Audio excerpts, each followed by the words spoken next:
nação santista, como vocês estão? O Santos estressou vocês hoje? Hoje não.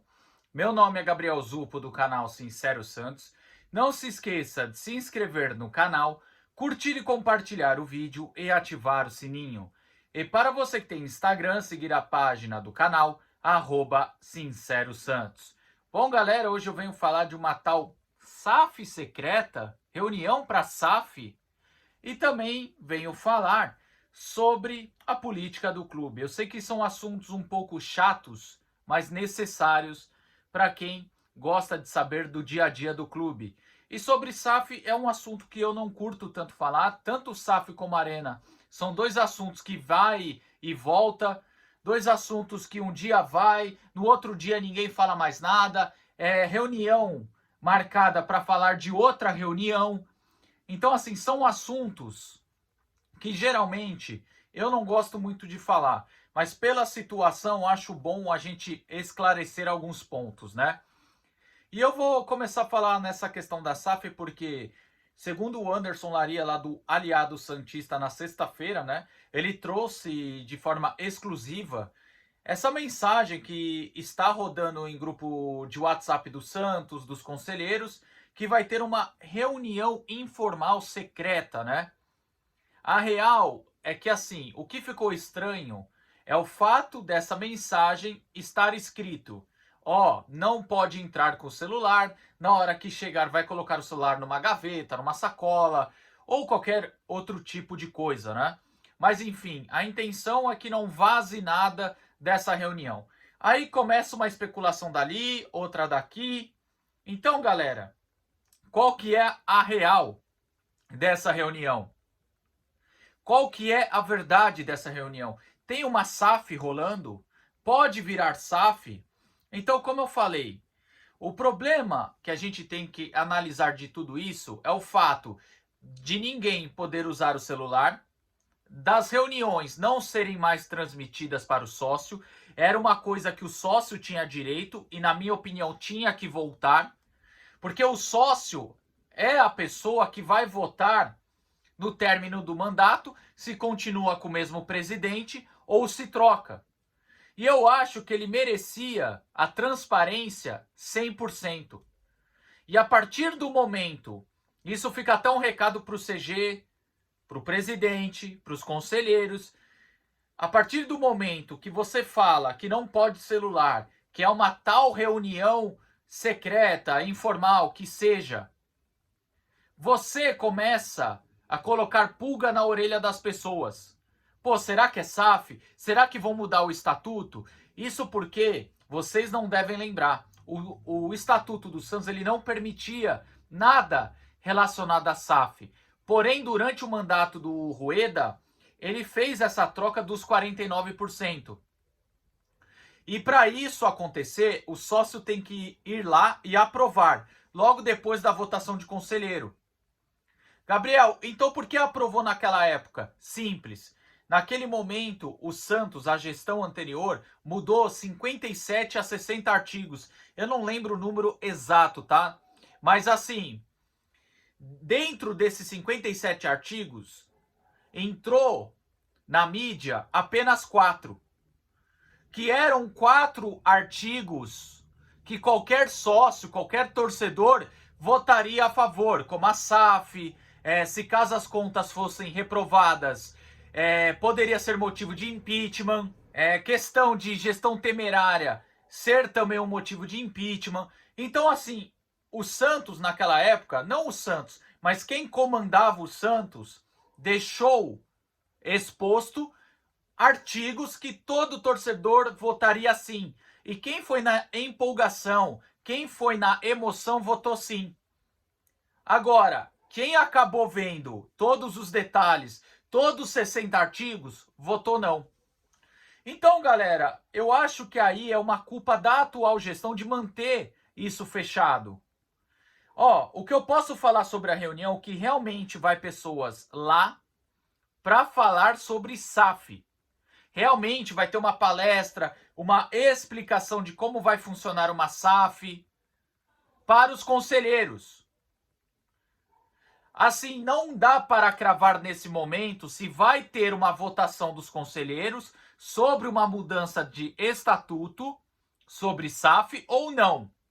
Isso eu não consigo cravar, tá? O que eu consigo falar para vocês é que vai ser apenas uma palestra de um especialista de SAF falando de SAF para os conselheiros.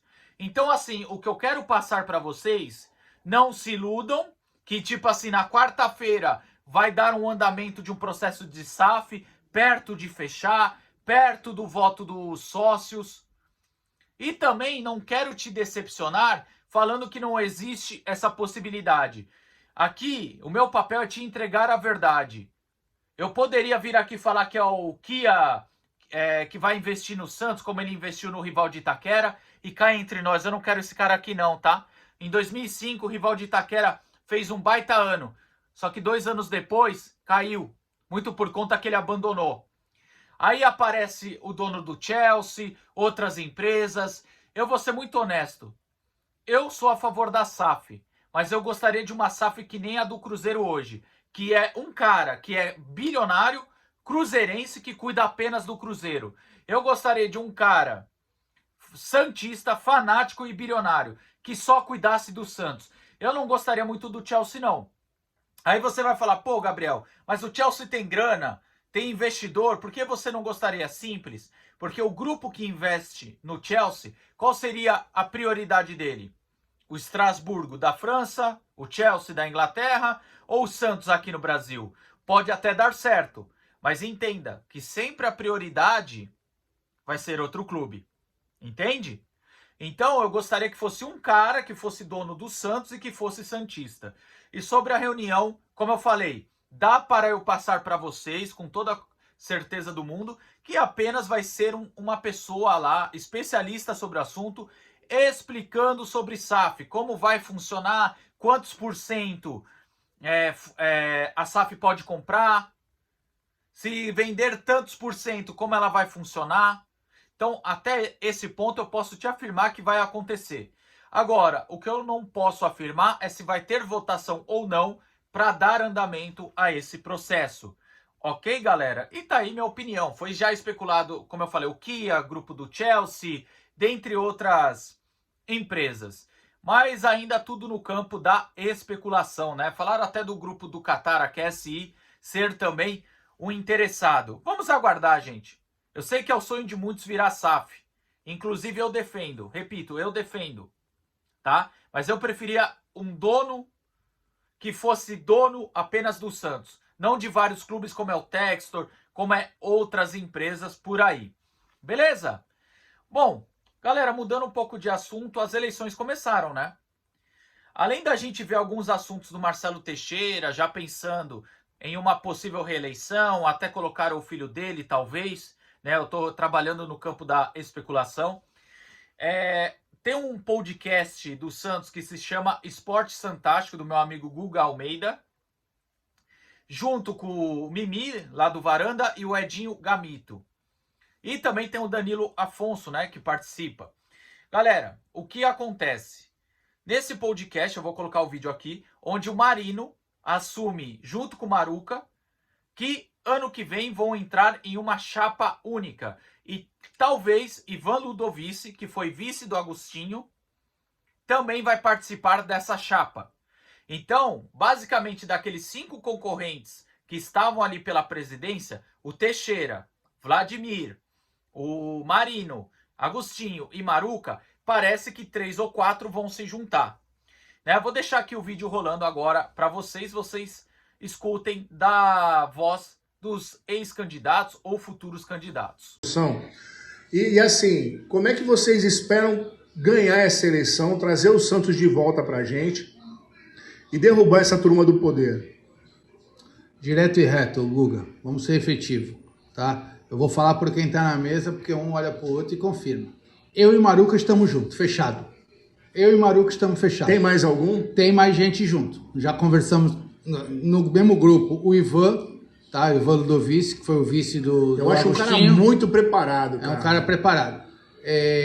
Mas eu não vou cravar por ele porque ele não tá aqui. Eu vou cravar só por quem tá aqui. Certo. Mas o Ivan tá no grupo com a gente. Já conversamos com o Vladimir. Tá? Então, das 4 chapas que disputaram a última eleição, as 4 se falam, 2 estão fechadas. Estou falando aqui, e o Maruca confirmando. As outras 2, o Ivan, a gente fala há muito tempo. Eu posso até dizer, eu não vou cravar porque ele não está aqui, mas eu posso dizer que ele está fechado também com a gente. Os caras estão ouvindo, isso aí já começa a partir daqui, então. Vladimir.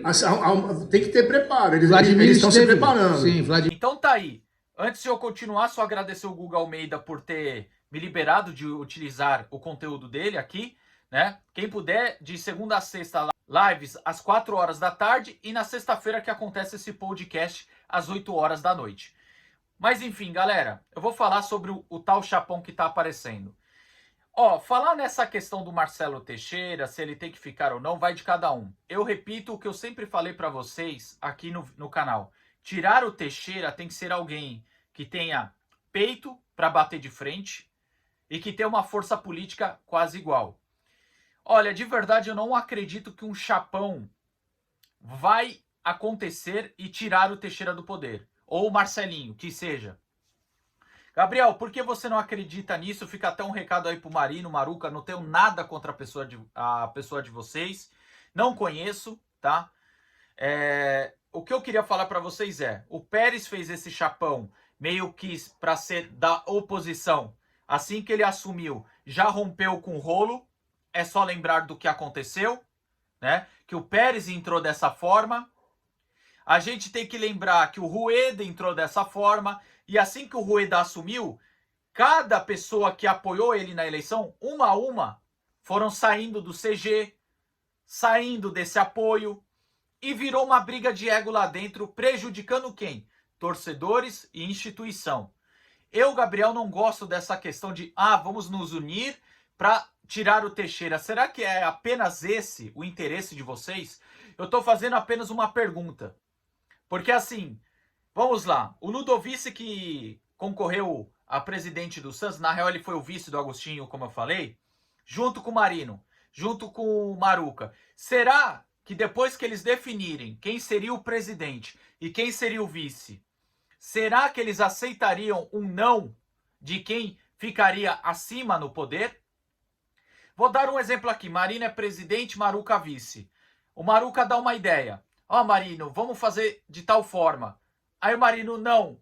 Será que essa briga de ego, será que não vai prejudicar o clube de novo? Então assim, galera, eu vejo o santista num beco sem saída.